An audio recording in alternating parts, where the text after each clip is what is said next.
So welcome, Perennial Pride listeners. I'm super excited here today. I have a special guest with us, Alpesh Parmar from Wealth Matters. He's someone I've known for quite some time.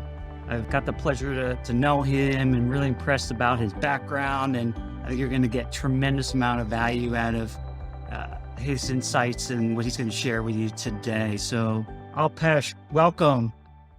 Thank you so much, Tom, for having me here. I really appreciate it.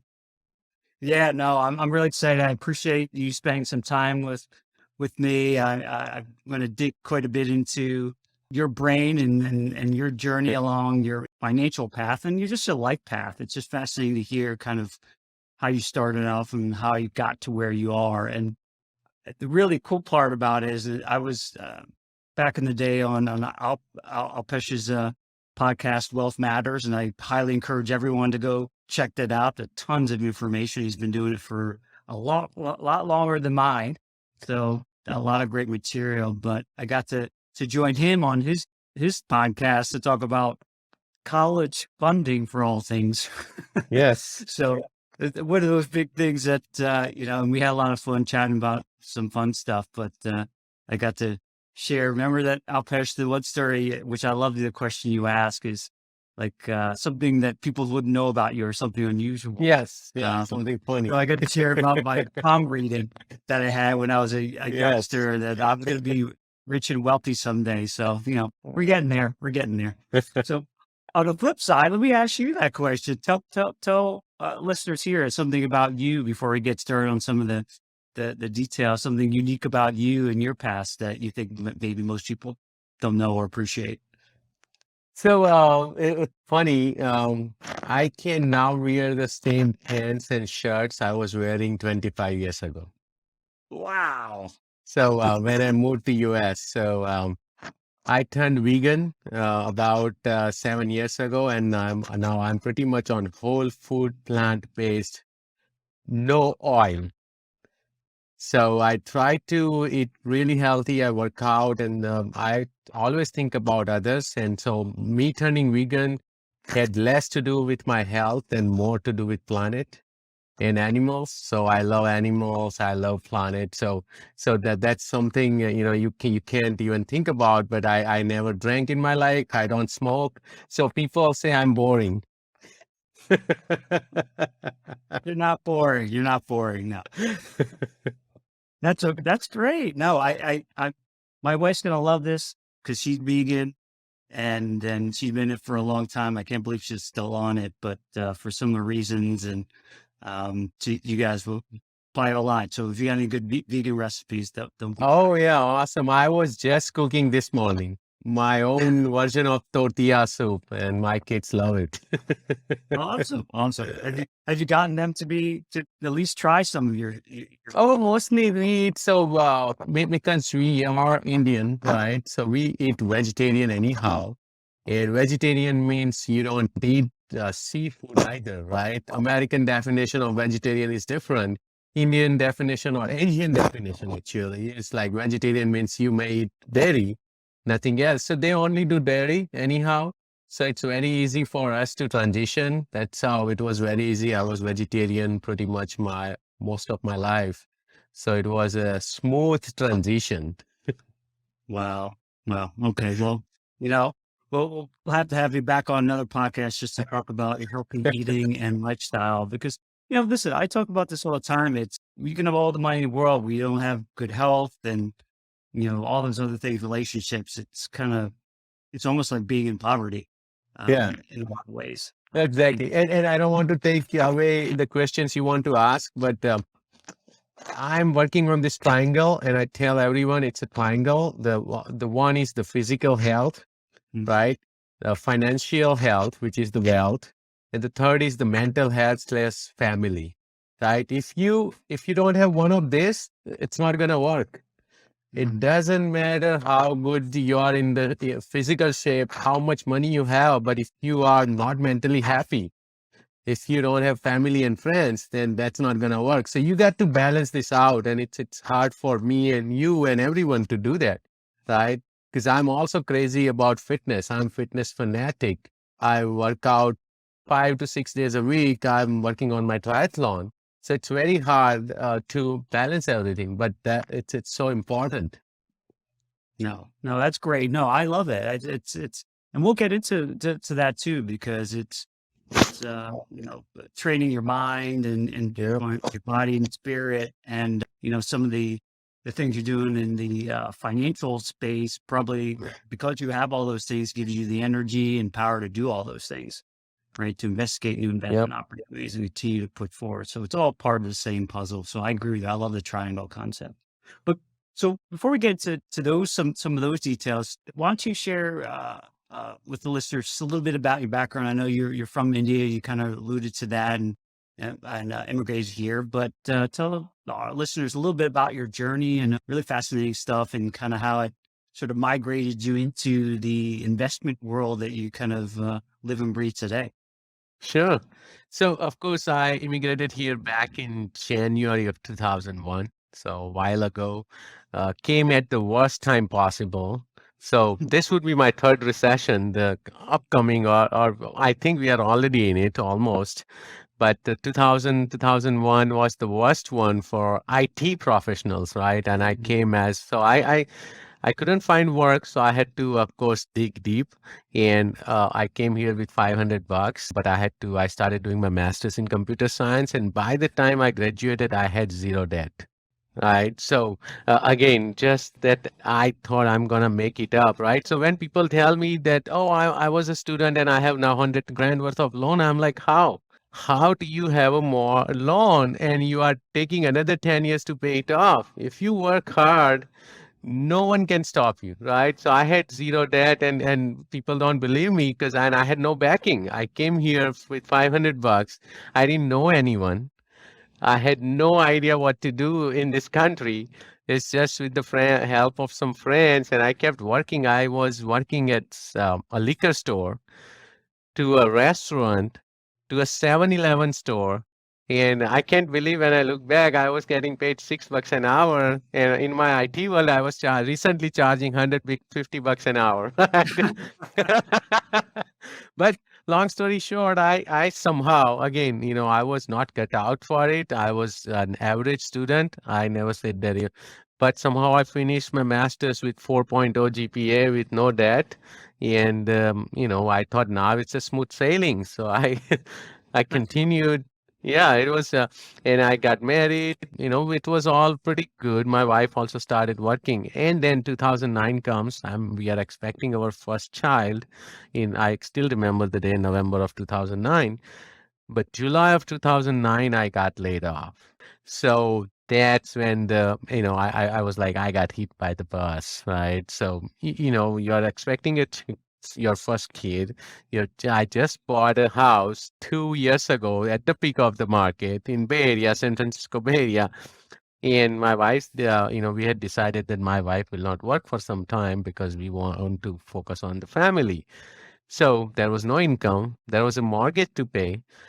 And that's when I realized that you are not indispensable at any company, right? The business works without you, even if you are there or not.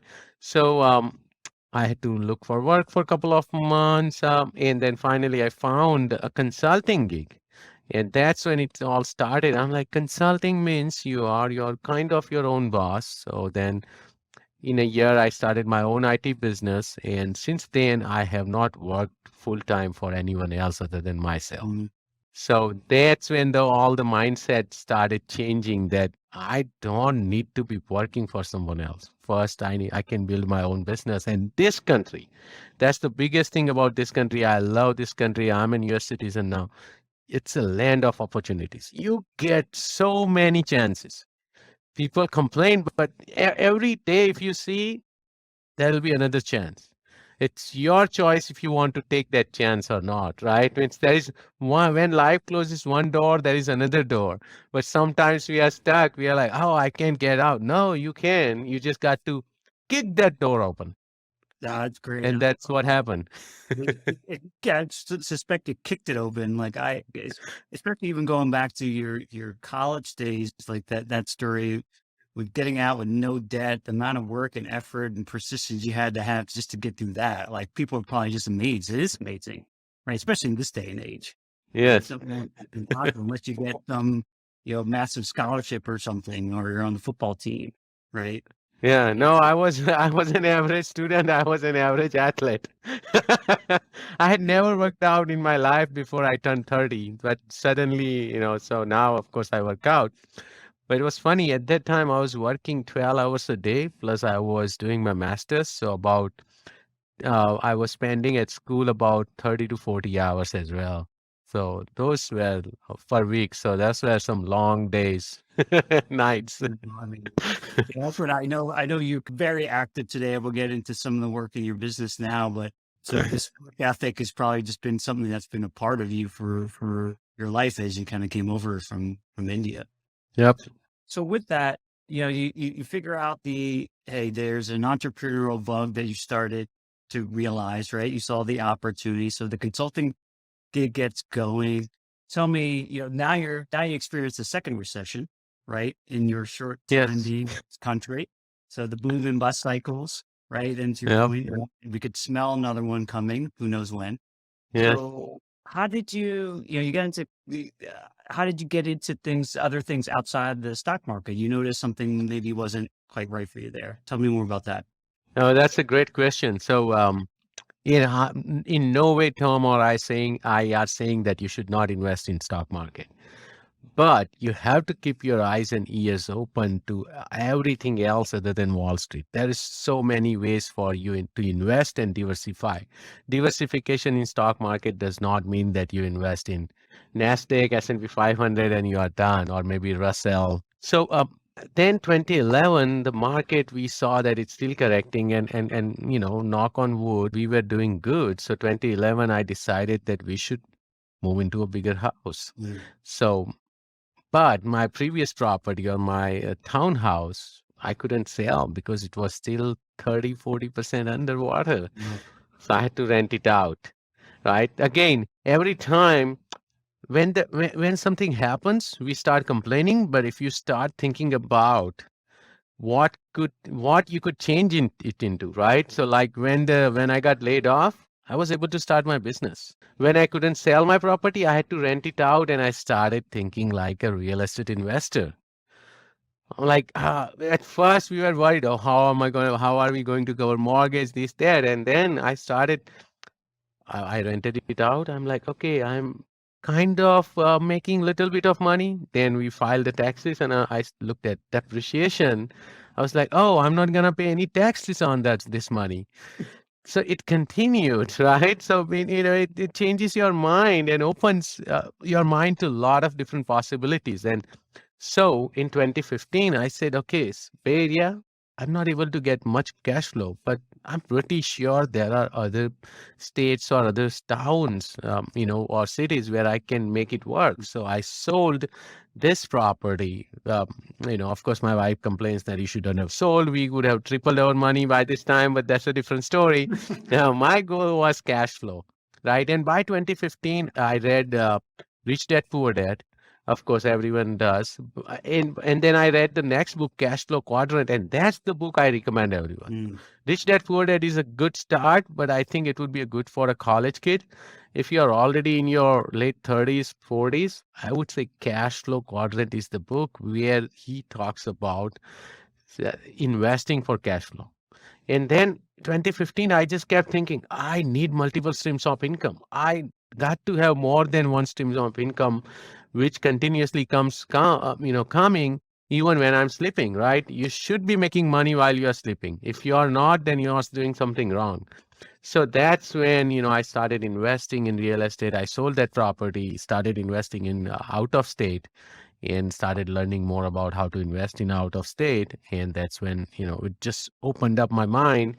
Yeah. In 2017 is when I said, okay, we got to go up, right? We got to scale up. So from single family to multifamily, mobile home park, all that. And we'll get into that as well. Yeah, no, that's great because even the step from not investing in real estate to being forced now to become a real estate investor, right? That was forced. And that we hear that story often enough, but that challenge you had to deal with now pushes you into now you're, forced to learn to be a real estate investor and all the things that come with it. But then your eyes sounds like it opened up to say, hey, if I could do that, why couldn't I do something bigger? Right. Right. Multifamily or mobile home park. So how difficult was it to sort of transition into just getting away from one single family home to something bigger like that? So it wasn't too bad. Again, as you can tell, I'm more adventurous. Mm. I take chances. 2015 was actually the catalyst. I somehow my consulting business was booming. I had pretty good amount of money. I sold that property. So that year, I was just focused on passive income. I started doing options and futures trading. Okay. I started investing in real estate. I also started investing in startups like crazy. And funny, I pretty much lost all that money including real estate. My first property was a disaster. I lost every penny into it.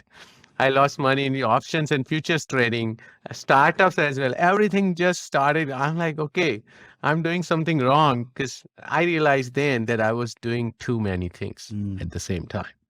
It's good to do too many things, but you don't want to learn all of them at the same time. Once you master one, then you can have that on autopilot, right? And then move on to the next thing. So I started doing way too many things. So 2016, I said, okay, I got to slow down, slowly start looking at it. Take one step at a time. So from single family, I bought a duplex. In 2017, then, my business partner on the IT side, we started chatting, and him and I bought 9 units apartment building together. No investors. In March of 2017. December of 2017, I bought 9 unit by myself, another one. So basically, means you can compress the learning curve, right? If you have money and time. But if you don't have those, then I think it's good to go through those take little steps so that you don't stumble, you don't mess it up, or work with a mentor, work with someone like you, like in life insurance. I always reach out to Tom because I know who to go to. I don't have to try to figure out. Same way, work with me, so work with someone else, right? Who knows, all this in and out. But then from 9 unit, I just realized, man, this is so good. 1 unit was paying me. When 1 unit was vacant, I was screwed. Now I have 9 units. I had 2 units vacant and I didn't have any issues because all my mortgage was getting paid and I was still getting some money. So it just started. And then 2018, I took a break from IT. I said, okay, I don't want to do this anymore. So that was the year where I spent a lot of money, but I didn't make much because I was learning about real estate and taxes. I took tax courses by Tom Wheelwright, who is the CPA of Robert T. Kiyosaki. And then actually, I may have his book here.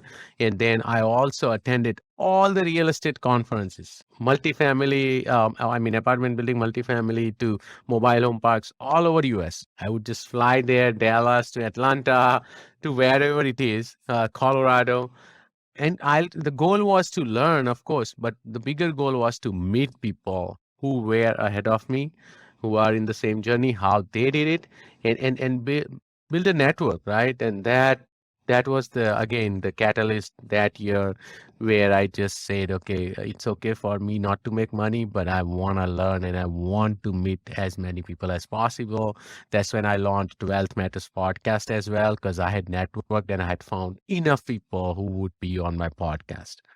That's a great story. And, it emphasizes a lot of these basic points. I mean, you go to school and you got a formal education, but your education is never going to end, right? In your lifetime. You know this. You put in, you invest in your Exactly. personal development, going out to conferences and learning, and your willingness to go out there and meet new people, which is not always easy. Yeah, I'm reading this book right now. It never ends. Airbnb hosting, how to host coach. So as you said, every day you got to learn something new, right? There is always something. It's crazy. And it just struck me as a side, story. I remember going to a real estate, which might be something you might want to do. I mean, hopefully we're getting back to meeting up, and even if it's on Zoom, like go to a real estate investment meetup, meet others Yes. learning about real estate. I went there And I tell this quick story is that I almost didn't go in because I was just nervous. I didn't know anything about real estate. And I said, "Oh, what am I Right. doing at this place?" And I walked in and I was just nervous. I walked back and I walked back in and I forced myself to go in. And I met people and I didn't meet all that many people. And I thought, oh, this is a failure. As I'm leaving, I meet somebody and catch his eye and we meet. And we had a tremendous conversation, built up relationships, we invest together. So it was just by chance, but we took the chance, like you said, to have the courage to take the opportunity. You never know you're gonna get out of it, and you just gotta put yourself out there and be willing to explore. And it's not always easy, but you know, if Alpesh is a clear example of he's putting himself out there and making some courageous steps, and it probably gets easier each time. I think. I agree, and I'm glad that you brought up real estate meetup. And sorry, I didn't mention, but I was, of course, attending all the conferences as well as all the local meetups possible at that time. If it was every evening somewhere within 40, 50 miles, I would go. Like I did not care. I'm like, I just want to go. I just want to meet people. So yeah, real estate meetups. If you don't want to spend money for real estate conferences or tax courses or whatnot, at least this is free. This is in your neighborhood. Go there. Maybe you will learn something or meet someone who is doing something different in your area. Right? It's so important. So and of course, podcasts like yours and mine. Right? That's a good way to get started. But if you want to go meet people, then meetups are great. Yeah. Yeah. It's something I highly encourage and just getting around like-minded type people. We're also going on their own little journeys. So we can sort of commiserate or like you were doing, trying to find people who are maybe a step or two ahead of you. Right. And they're willing to help Yep. you if you can help figure out how to help them. In my situation, I Yeah. had money. I had no knowledge. So I lent the gentleman money to buy a property. And we struck up a great relationship from Nice. that. So we can help each other here. So from all the work now, you're getting into larger sort of projects and different types of real estate. So tell us.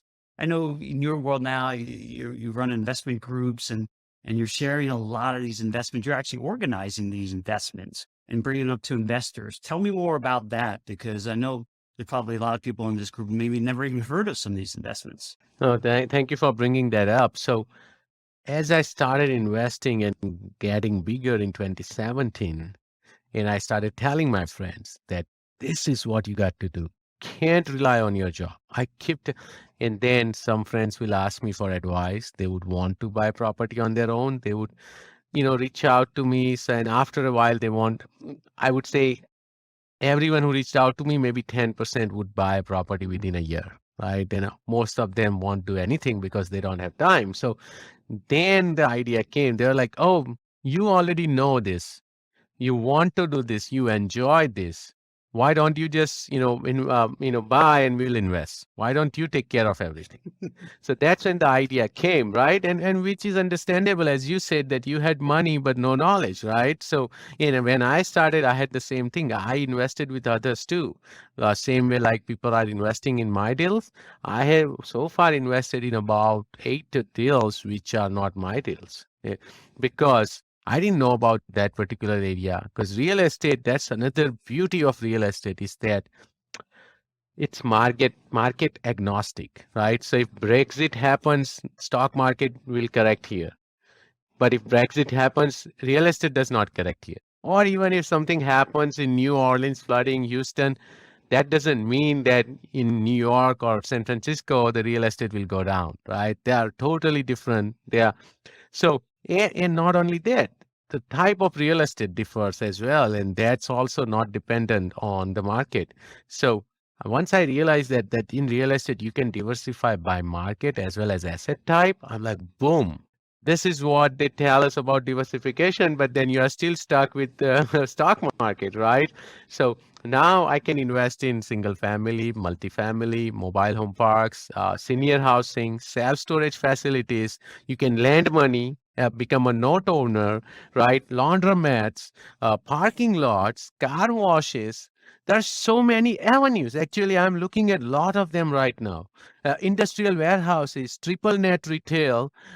We just bought a retail shopping center, as you know, as our group, right? So Once I realized that, I'm like, okay, and none of these investments go down together. Office building is struggled during COVID and hotels. Everything else did great.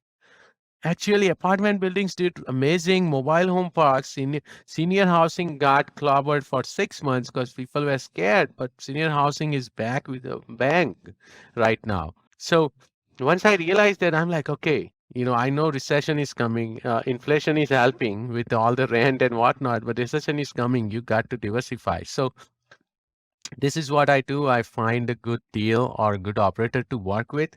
And then as a group, we invest. And our goal most of the time, I would say 90% of the deal is where I want cash flow from day one. So right now, I'm just adding as much passive income for myself as well as my investors, right? And as you know, that, most of my deals, there is cash flow. And don't forget tax benefits. Every time I invest, I want to have cash flow and tax benefits. They two go together, right? So that means the cash flow you are receiving is free, pretty much. If you can reinvest, like how we talk about infinite banking, now you have best of both worlds. Let's say you take a life insurance policy, you take a loan out, you invest in real estate, you are getting cash flow. You use that cash flow to pay off your interest in the life insurance. Now you are invested in two places, right? So that's You what need to I work do. for me because you're so good at the. Yeah, you're right. It's I love your energy around the infinite possibilities of it, right? Because to your point, real estate is just not a single family home, right? Which most people are accustomed to. But now you just sort of reeled off maybe almost 10 different types of options related to real Yeah. estate, but they have some commonality in that you're looking for growth and cash flow and certainly tax benefits. And so there's so many good things and you just kind of to learn about them or partner up with experts like you who have already done some of the heavy lifting to learn about them. Right. And that's why I always encourage people to go talk and certainly get in touch with, we'll put all your information out to reach out to you for sure to learn more. But, it's really exciting to see. So what's some of the, things that are most exciting for you right now? I mean, in the real, all those different options, anything that's sort of popping out that's really giving you the most excitement as we move forward? I would say affordable housing is the key right now. With inflation Mhm. rampant and government is trying to control, as you and I know, like in Bay Area where I live, you can't buy anything less than $2 million. It's not affordable, not for common people, right? So affordable housing is going to be a big thing for next, I would say 5, 6 years, or maybe even further down the road. So that's why I focused on that side. I want to focus on mobile home parks because that's one of the asset which will give people access to affordable housing. So that's one thing, and I love it. The second is senior housing, and the reason for that silver tsunami is coming by end of 2023. Seniors would be the largest population base in America, and it's happening in not only US. I was looking at lots of other countries, right? The countries which went through that world war, right? They had this, huge gap between, then the baby boomers came, right? So it's the same thing in most of the countries, but let's just talk about US. So because of that, we got to take care of the seniors. The senior housing would be in huge demand for next, I would say 30, 40 years. So that's another asset I'm looking at. And the third one is the right now, because so as we saw supply chain disruptions during COVID, big corporations, and I'm just taking Amazon and Walmart as name, but even bigger Caterpillar, and they want to start either renting as many warehouses or industrial warehouses or owning those as possible in US. The second issue is which is happening is we are talking about building back, right? So bringing all the offshore, not all, it's not going to happen, but a lot of the manufacturing back to US.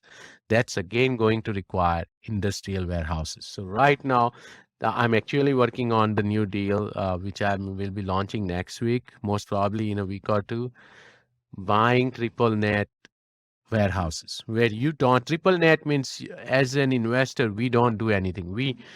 The tenant takes care of the property taxes, maintenance of the property inside. The only thing you have to take care of is the outside.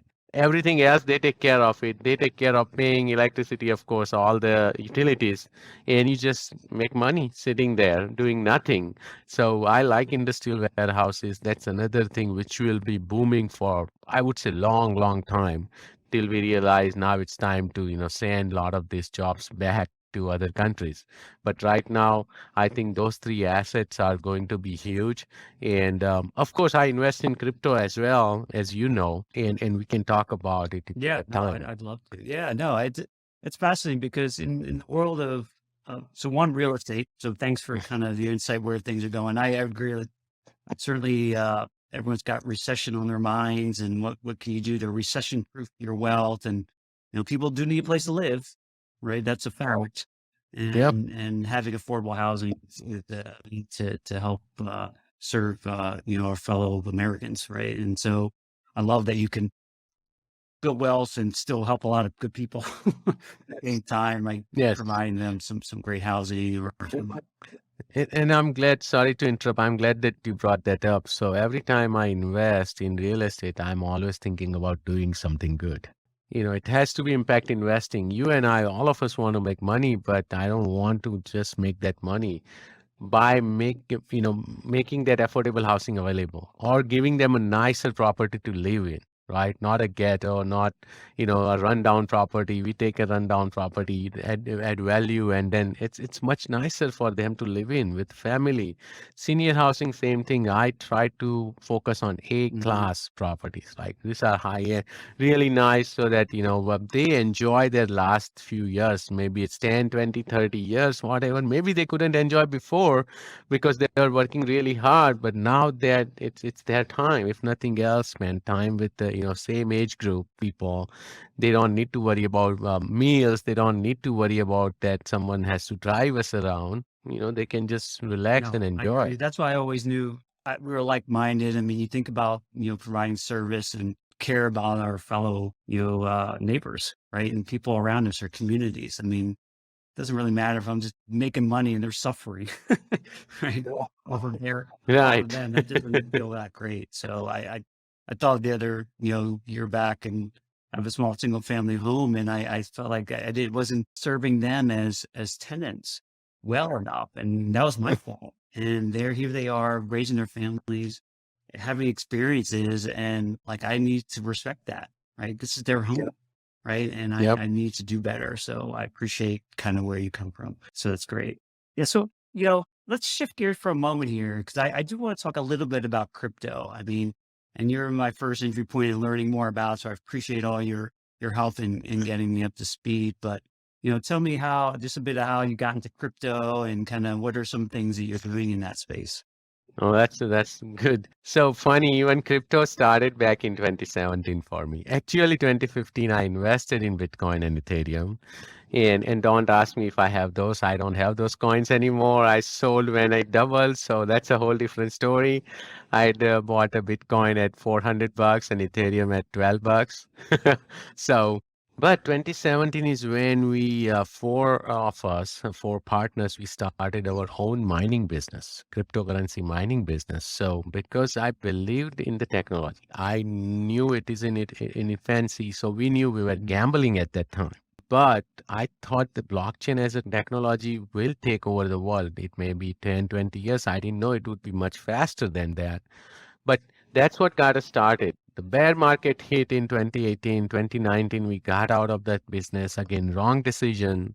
But, that's what you do. When the blood is on the street, everyone starts running. And that's what we did too, right? We are humans. There is always emotional aspect, which is what I'm not doing right now. Again, this is the second bear market I'm part of on the crypto side. I'm not running away. I know that we have passed that stage where cryptos were gambling. Institutions are adopting and have adopted already. When you have the world's richest guy focusing on crypto, Elon Musk, right? Or Amazon has a lot of job posting which are focused on blockchain, right? Facebook, of course, Tesla. It's here to stay now.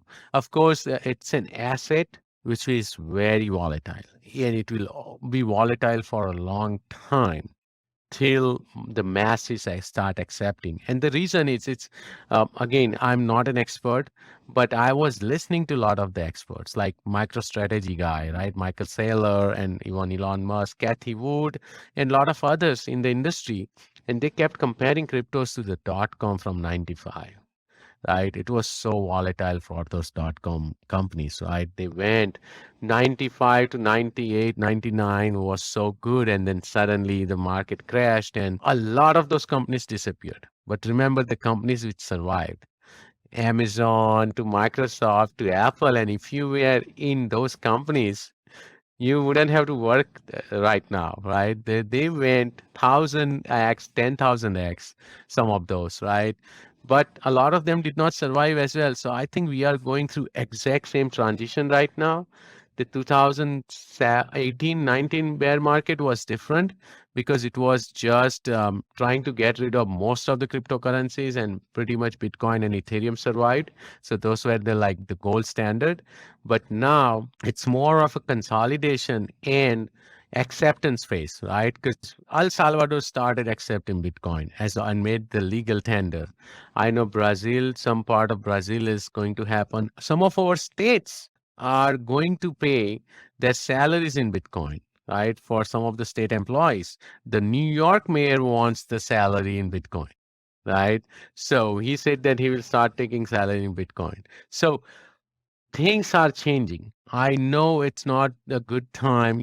Everyone is scared, and I still am telling people it's not a good time to buy right now because it seems lower. I think we are going to get another down phase, and then it will clear out. But I'm in it for long term. Again, if you have a trading mentality, this is not for you, right? Then you always want to time the market. And those guys are good if they are just doing options, futures, and just crypto trading. But people who have long term mentality, especially people who invest in real estate, they always think long term. That's what I've seen, right? When I was just trying to do option and futures, and I was like, every day I was thinking, oh, should I get out? Real estate, it's a bad part, it's illiquid. But that's the good part, because you can't just go on Zillow and look at the property value drop 10 grand. Oh, I got to get out tomorrow. You can't do that. You can't just buy and sell every day, right?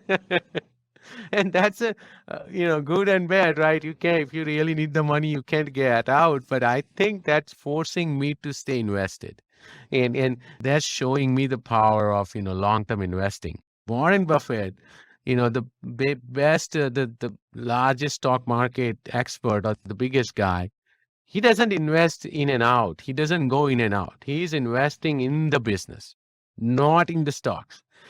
When people say, oh, he's buying stock. No, no, he thoroughly analyzes the business, and he buys into the business. He buys into the leadership, and then he tries to control, right? He wants to make sure that the business is going or taking the route that they are supposed to, right? So if you are just if you can't control, at least you can control that business, Yeah. but control Yeah. the mindset, right?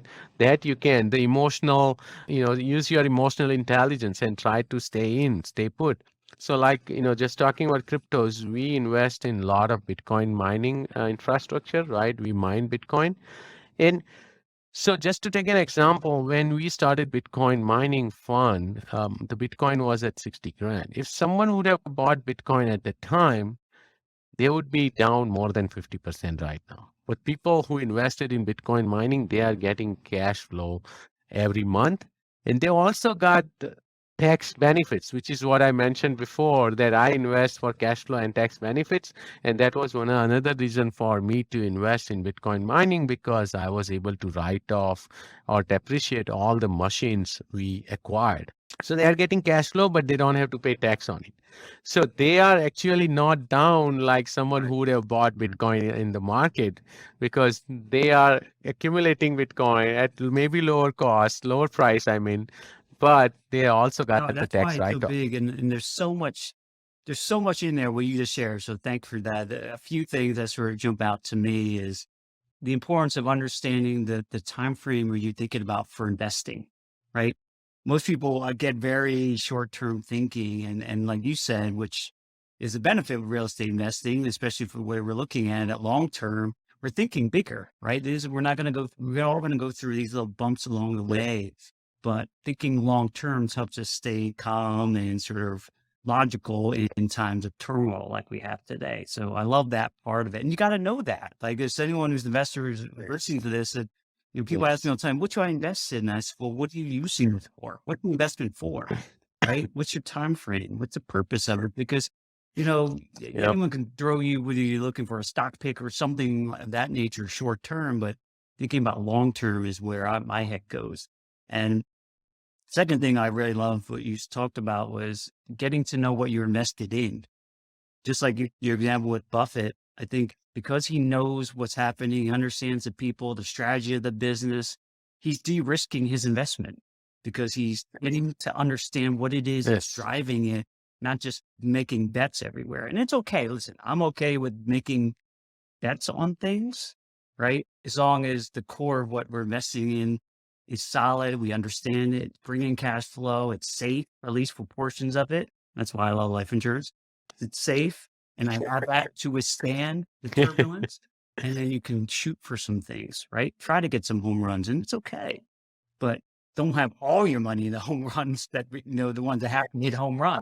I guess you could strike out very easily, and who knows where that goes. Not very good. Yes. So really awesome stuff, Alpesh. Really, really insightful stuff. Yeah, the crypto stuff's interesting, and I'm thinking long term, just like you, and the value in it. And I'm trying to sort of roll with the punches today and recognize it's a bigger picture that we're playing with. So thanks for that.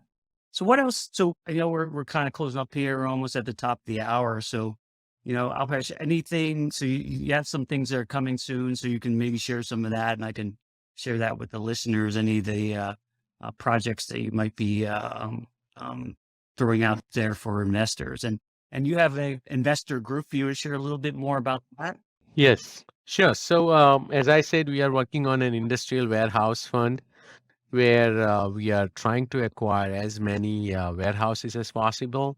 And I like this, but not only just I like the warehouse model, but the model this operator, a friend I'm working with, is using. They have been doing this for 10 plus years, where they go in and buy real estate from an already successful business. Which this business is killing it and they need money to expand. So these people go in and buy the real estate from them. So the business gets the liquidity to scale up, expand, maybe open another location. And these guys start the lease from day one, right? And usually it's a triple net deal. They make sure when they study the business, they make sure that the business can afford this much rent, right? Easily without any issues. And if they sign a triple net deal where they don't have to do anything. So I love that business model. They go after only really successful businesses or the businesses which recently got acquired. Because a lot of time acquisition happens because the larger company wants to expand, right? They want to scale up. So they don't want to do anything with the real estate. So these guys will go in and say, okay, we'll buy real estate from you because you already spent this much money to in acquisition. You should get some back so you can expand, right? So I love the business model. That is what I'm planning to launch in a week or two. Also working on, because we spoke about so much about alternative investments. So let's not forget real estate and crypto, but there is even a lot more out there. And again, we don't have a lot of time, but I'm planning to launch this alternative investment fund in which we'll be investing in startups, sneakers, collectibles, arts, fine jewelry like watches, cars, maybe vintage cars. There is a lot more we have looked into, and this is another operator I'm working with. They have been doing really good in this industry for a while. Even this year, while the entire market corrected, in last 6 months they have done 20% just in last 6 months, while everything else has corrected. So that is another piece I'm working on, and I'm so excited because that is going to give you true diversification, right? Because you don't forget a lot of these celebrities, the billionaires, they invest in these alternative pieces, right? Because they know, and especially during recession, the value of these assets go up. You know why? Because you and I don't buy this stuff. The billionaires buy, and they feel in recession, these things are solid. This is when you want to get in and just hold on to it for 3-4 years.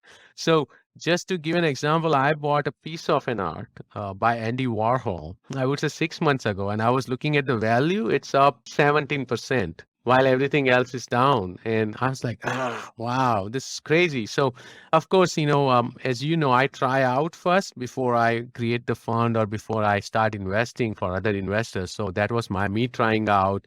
I invested, we also will be buying rare books and manuscripts. I invested in U.S. Declaration of Independence. About there was a syndication, and I put like $500 in. I got out within 6 weeks, and my 500 became 1,000 in 6 weeks. I'm like, this is cool, right? Of course, this is a risk you are taking. These assets you can't get in and get out all the time. But I thought I should bring this to the masses.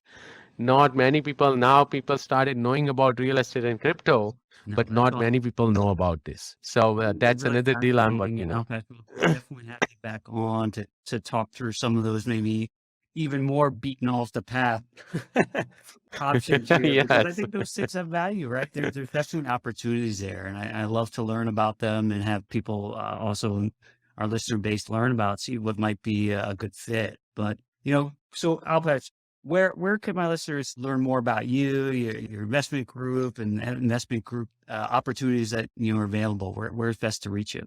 Sure. So you can email me at Alpesh, Alpesh at wealthmatters.com. Matters is shortened, Mattrs.com. And if you want to be part of my newsletter where I announce all the deals, then go to www.wealthmatters.com, wealthmatters.com, and that's how you can be part of our investment Awesome. group. Yeah, we'll definitely put those links in there in the show notes too, so you can go easily get there. But Alpesh, this was awesome. I appreciate you spending your time. I always enjoyed chatting with you, and appreciate our friendship, relationship, and look forward to even bigger and better things from you. So thanks a lot. Thank you so much, Tom, for your time and inviting me to the podcast. And I know you are already helping a lot of my friends with life insurance. And thank you for starting the podcast by sharing, journey from other people as well. I think you are giving back Excellent. a lot. Thanks again. And we'll definitely chat soon. Take care. Thank you for being with us here today on the Perennial Pride podcast. It's an honor to be a small part of your journey to financial freedom. If you gained new insight on today's episode, please follow us on your favorite podcast app, such as Apple or Spotify, and follow us on our YouTube and Facebook pages. Also, we always love feedback on helping to improve what we're doing here. So please provide in comments and questions so we can make this podcast even more helpful for you.